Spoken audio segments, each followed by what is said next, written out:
In section 1.6, we're going to cover other types of equations. The first type of which we're going to cover is general polynomial equations. We've already learned how to solve basic linear equations from prior stuff, things of the form ax plus b or its variance, where you can simply isolate and get the x variable by itself. So linear equations are things that we very easily know how to solve. And in the last section, we worked on quadratic equations, which would be polynomials of degree 2, which are of the form ax squared plus bx plus c equals to 0. Now we're going to kind of move on and do some higher order polynomial equations. So we know that for a general polynomial of degree 2 or greater, one of the things that oftentimes we want to do is put it in standard form first. This involves getting the right hand side to be 0 and writing all of the other terms on the other side. Additionally, we want to make sure that we remove all parentheses and write the terms in terms of decreasing powers of x. The next step, if we're able to, hopefully we'll be able to factor that, and that will be the case with the majority of the problems in this section. We then factor the left-hand side, and we can use the zero product property then to set each of the factors equal to 0, and then solve the resulting pieces. Okay. Let's take a look at example 1. We want to solve the polynomial equation 3x to the fourth equals 27x squared. First thing we're going to do is put it in standard form, so we're going to get one side to be 0. So let's go ahead and subtract 27x squared from both sides. We get a 0 on the right hand side. 27x squared minus 27x squared is 0. On the left hand side we have 3x to the fourth minus 27x squared. So first step is complete. It's now in standard form. The next step would be to go ahead and factor the left hand side. Here we have two terms, and they have a greatest common factor of 3x squared. So we can factor a 3x squared out of both of them. That will leave us with x to the second power minus 9. And now with the GCF pulled out, we see that this factor here is actually a difference of squares. So this will factor more. This factors as x minus 3, x plus 3 equals to 0. And now that it's factored completely, we can go ahead and set each factor equal to 0 individually.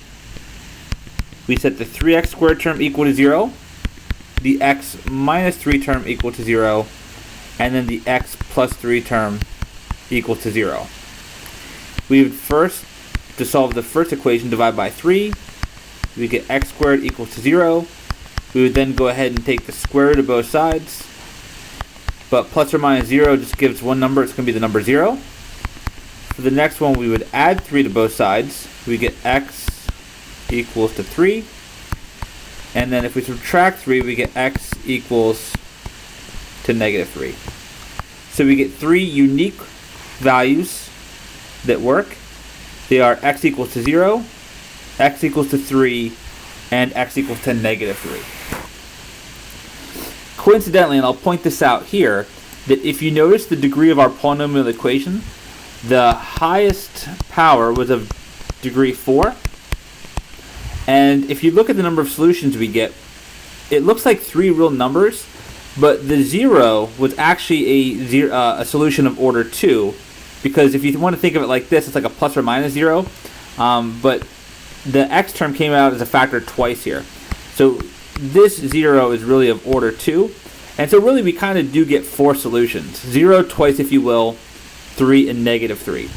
And that's a common property of polynomials of degree n. So this is called the fundamental theorem of algebra. But if you have a polynomial of degree n, it will have n solutions that are complex numbers, or possibly real numbers. And again, we allow for the number to sometimes include roots that get repeated. Let's take a look at example 2. We will have another one. We want to solve x cubed plus x squared equals to 4x plus 4.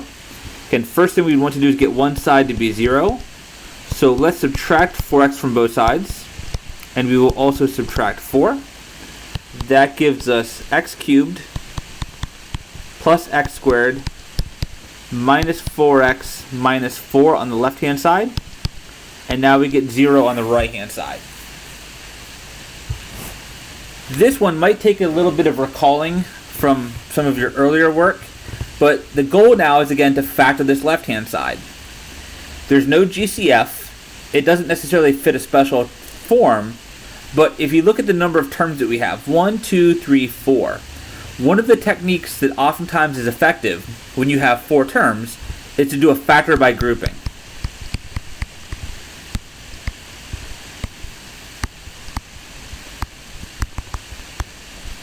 And again, when you would want to try this is when you have 4 terms. So I'm going to go ahead, I'm going to associate or group the first 2 terms together, plus, and I'm going to go ahead and group the second 2 terms together. The way factor by grouping works is you pull out the GCF in each grouping. So with the first 2 terms, we notice that they both have a common factor of x squared. So we can factor out an x squared.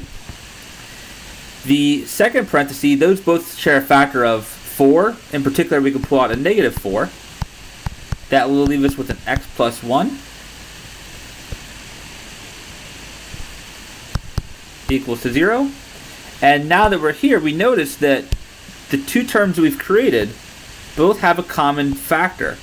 The common factor that both of them possess is x plus 1. So because that's common, we can factor out the x plus 1 from both of those expressions. And when we remove the x plus 1 from the first term, when we factor it out, we're left with an x squared. When we factor out the x plus 1 from the second term, we're left with a negative 4. We can now factor this a little bit more. We have a difference of squares here. So we have x plus 1. The next term factors as x minus 2 times x plus 2 equals to 0. And now that it's completely factored, we can go ahead and set each factor equal to 0. So x plus 1 equals to 0, x minus 2 equals to 0, and x plus 2 equals to 0. If we solve the first one, we get x equals to negative 1. The second one will give us x equals to 2. And the last one will give us x equals to negative 2. So there's our 3 solutions, negative 1, 2, and negative 2.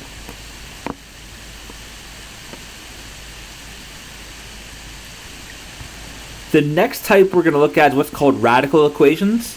A radical equation is any equation which has a radical in it, so some type of root. Could be a square root, a cube root, or in general, nth roots. The steps to solving radical equations is the following. We want to arrange that so that we can isolate and get a radical on one side all by itself and everything else to the other side of the equation. The inverse operation of taking an nth root would be to do the nth power. So once you have an nth root isolated on one side of the equation, the next step would be to raise both sides to the nth power. And then it's possible that you could have more roots that remain after that. If that's the case, continue to repeat steps 1 and 2 until you've eliminated all of your radicals. Okay. One of the things we have to be very careful with, and this is going to be especially important as it pertains to radical equations, the process of raising both sides to the nth power can sometimes create extraneous solutions. So we must always check our solutions excuse me, when working with radical equations.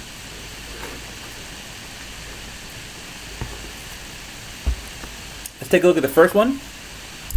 We are asked to solve the square root of 2x plus 7 minus x equals to 2. So we look at it, it's clearly a radical equation. Step 1 should be to isolate a radical. We can do that by adding x to both sides. That would give us the square root of 2x plus 7 is going to be equal to, these cancel, and on the right hand side we have a positive x and a positive 2. Now that the square root is by itself on the left hand side, we're going to get rid of it by simply squaring both sides. And this is where you really have to be careful and pay attention to the arithmetic. On the left hand side, the square root and the square are inverse operations, so those cancel each other out. So you can think of the square root and the square as canceling, and what comes out of this is the expression 2x plus 7. On the right hand side, however, if we go to square the binomial x plus 2, that means to take x plus 2 and multiply it by itself. So using the distributive property, or FOIL if you call it that, you need to distribute it out. But what we should get, if you do so, combining like terms, you're going to get an x squared plus 4x plus 4. And as a result of what we just did, if we notice where we're at now, because we isolated the radical and squared both sides, we now have an equation that has no radicals in it whatsoever. It now results back to a polynomial equation, and these are the things we already know how to solve from before. Next step is to put it in standard form, so we're going to get one side to 0. So I'm going to get rid of everything on the left-hand side. I'm going to subtract 2x from both sides of the equation and subtract 7 from both sides. We get 0 equals x squared plus 2x minus 3. We now factor the right-hand side. This will factor as x plus 3 times x minus 1. Set each factor equal to 0 individually, and then solve. So one proposed solution is x equals to negative 3, and another proposed solution looks like x equals to 1. Okay, and before we get too excited, we're working with a radical equation here, so we absolutely must check our answer. If we plug negative 3 back into the original, is it the case that 2 times negative 3 plus 7 minus a negative 3, does that equal to 2? And I know I have to erase part of this bar here.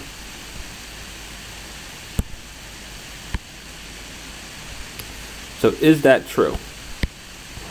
Well, let's find out. This is going to be 2 times negative 3 is negative 6. Negative 6 plus 7 is positive 1. Minus a negative 3 is the same thing as plus 3. And so we get 4 equals to 2, which is a contradiction. So when we checked x equals to negative 3, we plugged it into the original equation, it didn't give us a solution at all. We get the contradiction that 4 equals to 2, which means that x equals to negative 3 is not a solution at all.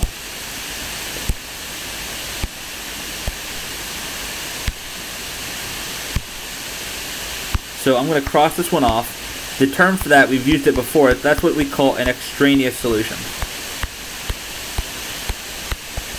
It comes out as a result of doing the algebra, but it doesn't solve the equation at all. So that one doesn't work. Let's now go ahead and check x equals to 1. If you substitute 1 into the original equation, let's see if this works. We're going to have 2 times 1, which is 2. 2 plus 7 is 9. The square root of 9 is 3. And sure enough, 3 minus 1 does equal to 2.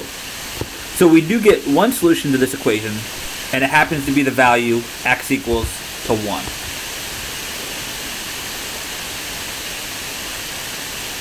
Let's take a look at another one.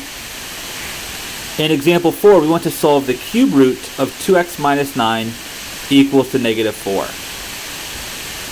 The first step is already done for us. We already have the cube root isolated. So the next step is we're going to go ahead and raise both sides to the third power.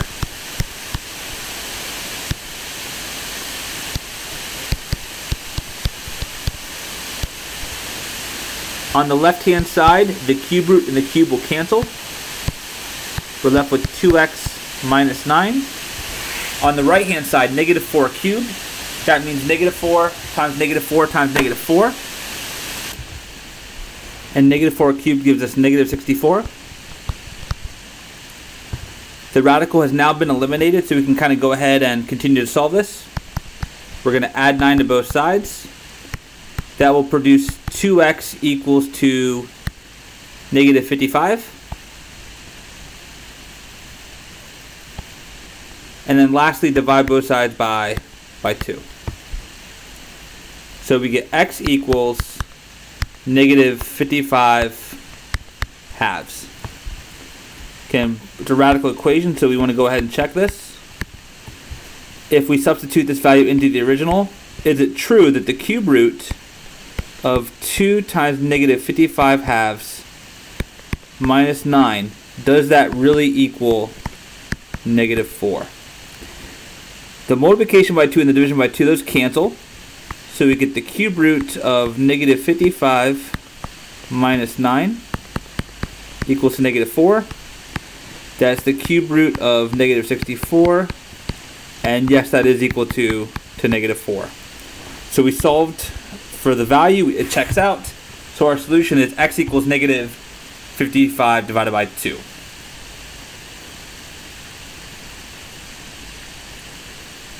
The next type of equation we're going to look at is equations with rational exponents. One of the things that we recall is that a rational exponent is equivalent to a combination of a root and a power. So one of the ways that you can kind of rewrite this is to kind of rewrite it as the radical and power combination, and then solve it as we've been doing. Isolate the radical and then solve from there. For example, the equation 3x to the 3/4 power minus 6 equals to 0 can be expressed as 3 times the 4th root of x cubed minus 6 equals to 0. So whenever you see that rational exponent, one of the things to keep in mind, the rational exponent, the fractional exponent, it's the denominator of that exponent that is the index of the radical, okay? And the numerator of that exponent is the power to which it's being raised.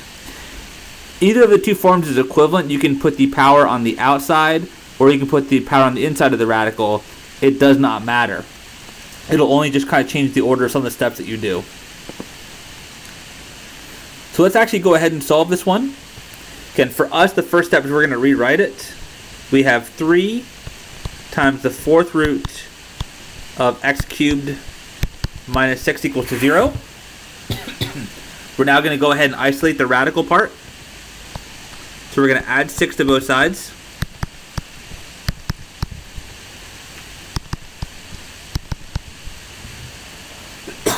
We're now going to go ahead and divide by 3. We get the 4th root of x cubed equals to 2. From here, to get the x by itself, we first want to remove the radical. So we're going to raise both sides to the 4th power. The 4th root and the 4th power cancel. So we get x cubed equals 2 to the 4th. That's 2 times 2 times 2 times 2. 2 times 2 times 2 times 2 is 16. And then from there we can take the cube root of both sides.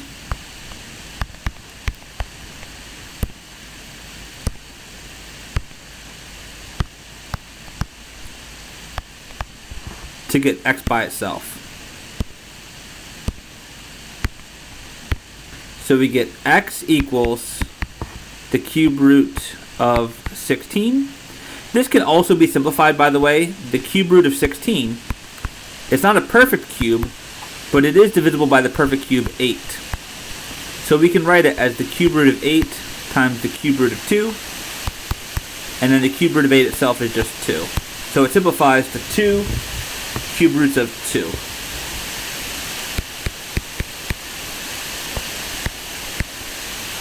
Because this kind of was an equation that had radicals in it, we should kind of, go ahead and check this. Let's do that.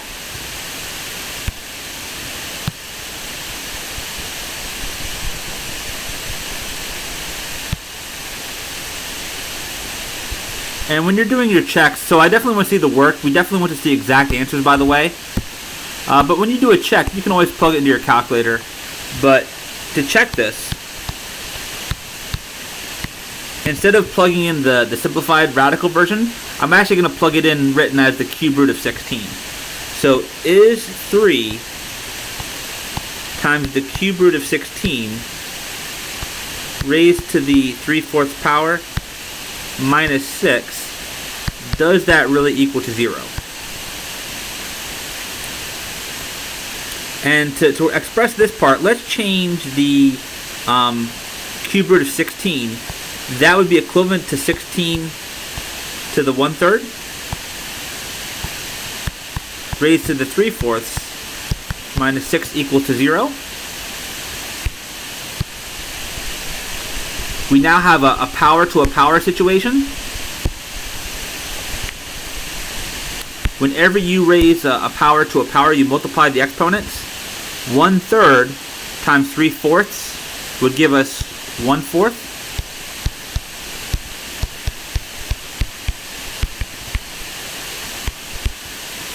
The 1/4 power, we recognize, I'm going to go back to radicals now because I know this value. The 4th root of 16 is 2. 3 times 2 is 6. And sure enough, 6 minus 6 does equal to 0. So this answer does check out. Our answer is the cube root of 16, or perhaps better and simplified version would be 2 cube roots of 2. Let's now go ahead and look at example 6. In example 6, we want to solve the following equation. X minus 4 to the 2/3 power equals to 25. To begin, we can rewrite this as a combination of a root and a power.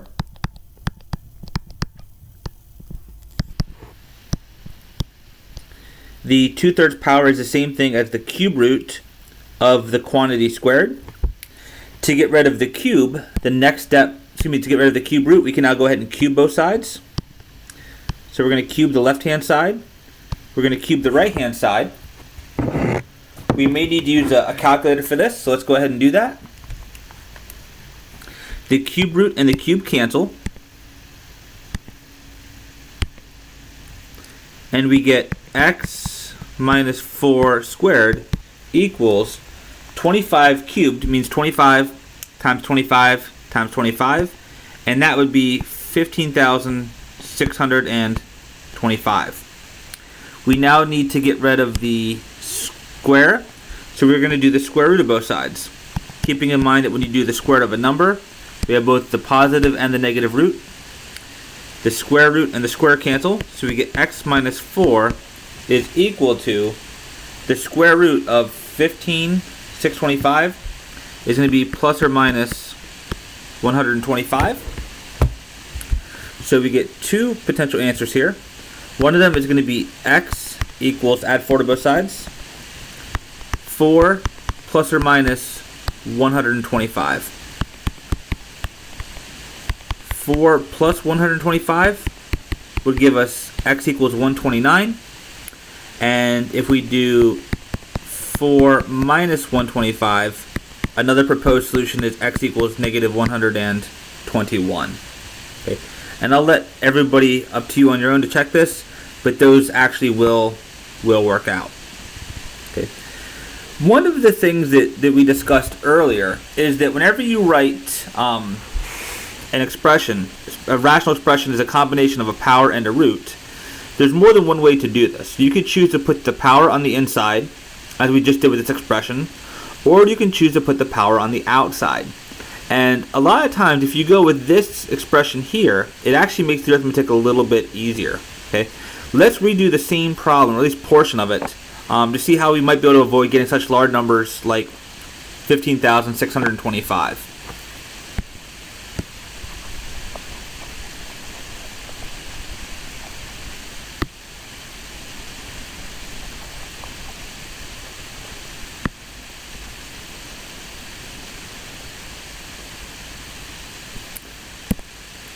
So another way we could have written this problem, we could have written it as the cube root of x minus 4 quantity squared, where we put the power on the outside. If we do that, watch how the change in steps would now go. Our first move would be to remove the square, so we would actually begin by taking the square root of both sides. So I'm going to square root the left side, and I'm going to square root the right-hand side. On the left-hand side, the square and the square root cancel each other out. So we're left with the cube root of x minus 4. And this is going to be equal to plus and minus, the square root of 25 is going to be just 5.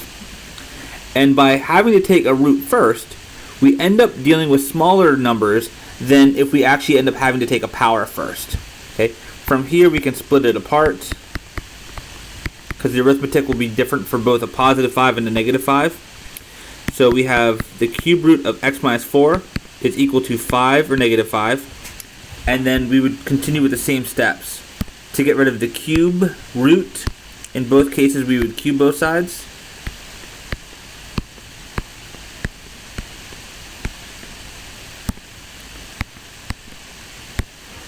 The cube root and the cube cancel, so we're going to get x minus 4 equals 5 cubed is 125. And then this is going to give us x minus 4 equals negative 125. We add 4 to both sides, and we get the same two solutions. X equals 129, and x equals negative 121.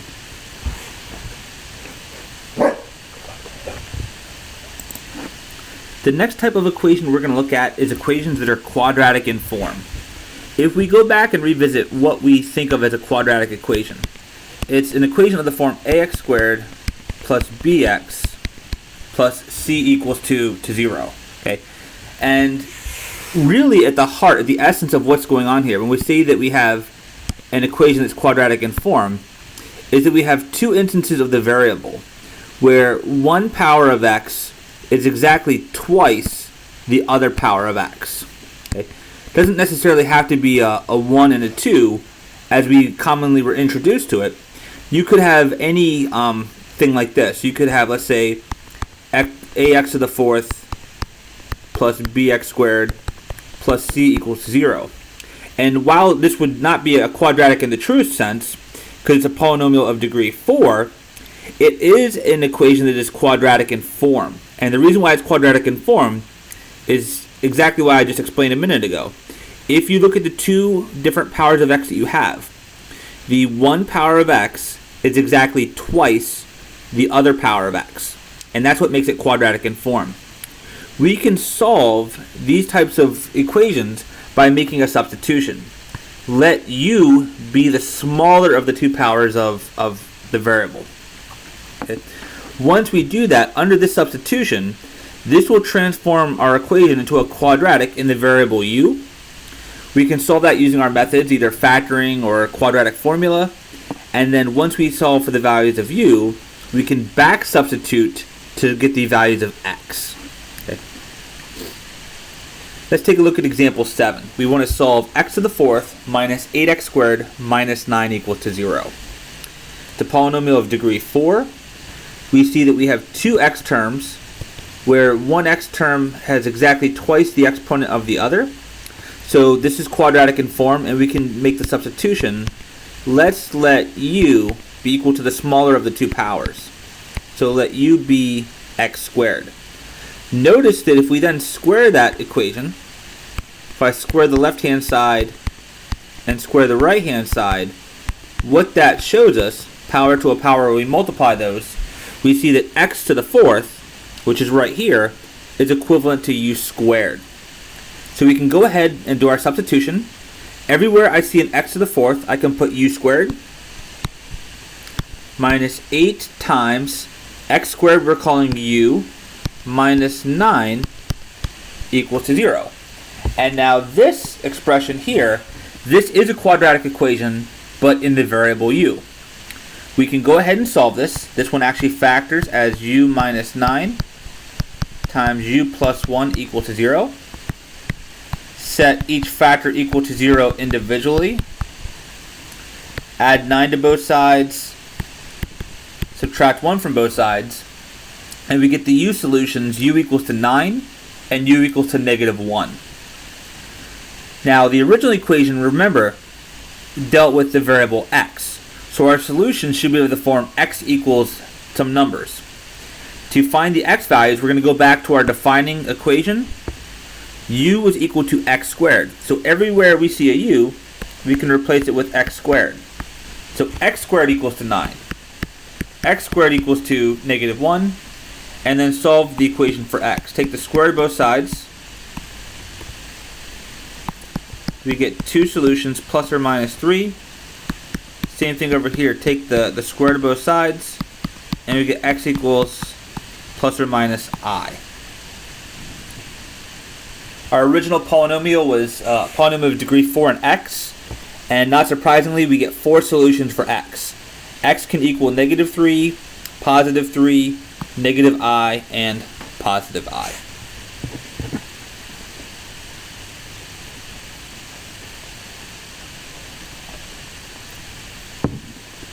The next type of equation we're going to look at is an absolute value equation. An equation that involves absolute value of a variable expression is called an absolute value equation. Recall that the absolute value of a quantity is its distance from 0 on the number line. So if you think of, like, let's say on the number line, if we have the absolute value of 3. Because 3 is 3 units away from 0 on the number line, we would say that it has absolute value 3. It's also the case, even though the directed distance is different, that in terms of the size, the distance from -3 to 0 is also 3 steps. So we would say that the absolute value of -3 would also be equal to positive 3. In general, if we have an absolute value equation, the absolute value of a quantity is equal to c, where c is a positive real number. The solutions to this equation are going to be u equals to c and u equals to negative c, kind of like what we see here. If we were trying to solve the absolute value of u equals to 3, we see that there's two numbers that we could have on the inside of the absolute value that would give us a true statement. And those solutions would be either u equals to 3 or u equals to negative 3. The steps involved in solving absolute value equations is the first step. We want to isolate the absolute value in the equation to get an absolute value all by itself and get everything to the other side. Set the expression on the inside of the absolute value equal to the other side and also equal to the negative of the other side. Solve the resulting equations and check all proposed solutions in the original equation. Okay. So let's go ahead and do this. In example 8, we want to solve the absolute value of 2x minus 3 equals to 11. Fortunately, the absolute value is already by itself, so we can jump to the next step. We simply take 2x minus 3, set it equal to 11.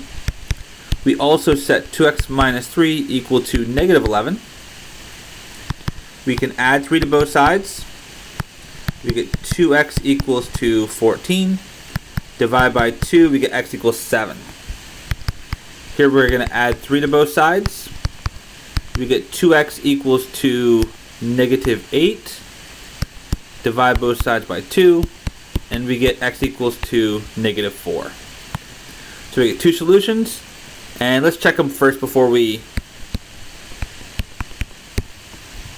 highlight them. If we check 7, is it true that the absolute value of 2 times 7 minus 3, does that equal to 11? Well, that would be the absolute value of 14 minus 3. And that is going to be the absolute value of 11, which does equal to 11. So the 7 checks out. If we plug negative 4 in, this is going to give us the absolute value of negative 8 minus 3. That is the absolute value of negative 11, and that also equals to 11. So we do have two solutions here, x equals to 7 and x equals to negative 4.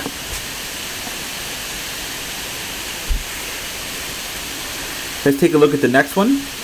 We want to solve the absolute value of x squared minus 3x is equal to negative 4x plus 6. Step 1 is already done for us. We have an absolute value that is already isolated. So the absolute value is by itself. So the next step says to take the thing on the inside of the absolute value. We're going to set it equal to the right hand side. But then we also set it equal to the opposite of the right hand side. Be very careful.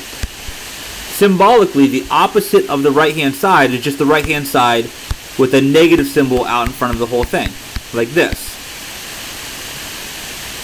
Each one of these ends up being a quadratic equation. So let's go ahead and use our quadratic methods. We want to get one side to be 0. So I'm going to add 4x, subtract 6, subtract 6. The 4x's cancel here. Negative 4x and positive 4x cancel.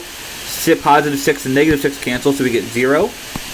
Over here we're going to have x squared plus x minus 6 equal to 0. Here this is x squared minus 3x equals, we would first distribute the negative sign in. We're going to get positive 4x minus 6. we can now get one side to be 0 by subtracting 4x and adding 6 to both sides. That's going to give us x squared minus 7x plus 6 equals to 0. Each one of these quadratic factors, this one factors as x plus 3 times x minus 2 equals to 0. Set each factor equal to 0. And we get x equals negative 3, x equals positive 2. Over here, this factors as x minus 6, x minus 1 equals to 0. Set each factor equal to 0. And we get x equals to 6, and x equals to 1. Okay. Again, this is something that we absolutely want to check, so let's kind of go through and check one individually. If we check, let's say, negative 3 first, is it the case that the absolute value of negative 3 squared minus 3 times negative 3, does that equal negative 4 times negative 3 plus 6? This would be a positive 9.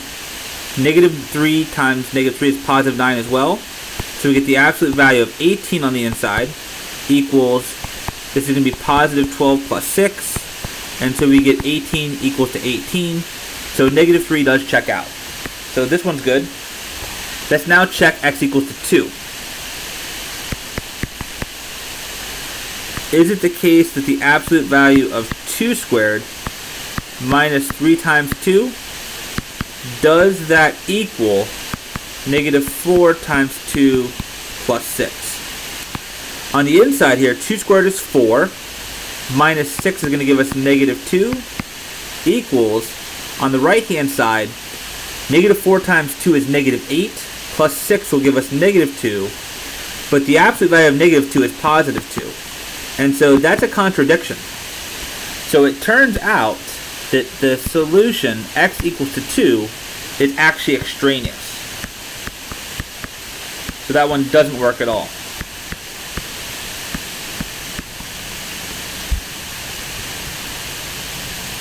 I'll leave it up to you on your own to check the remaining 2, but if you try x equals to 6, this one will also end up being extraneous.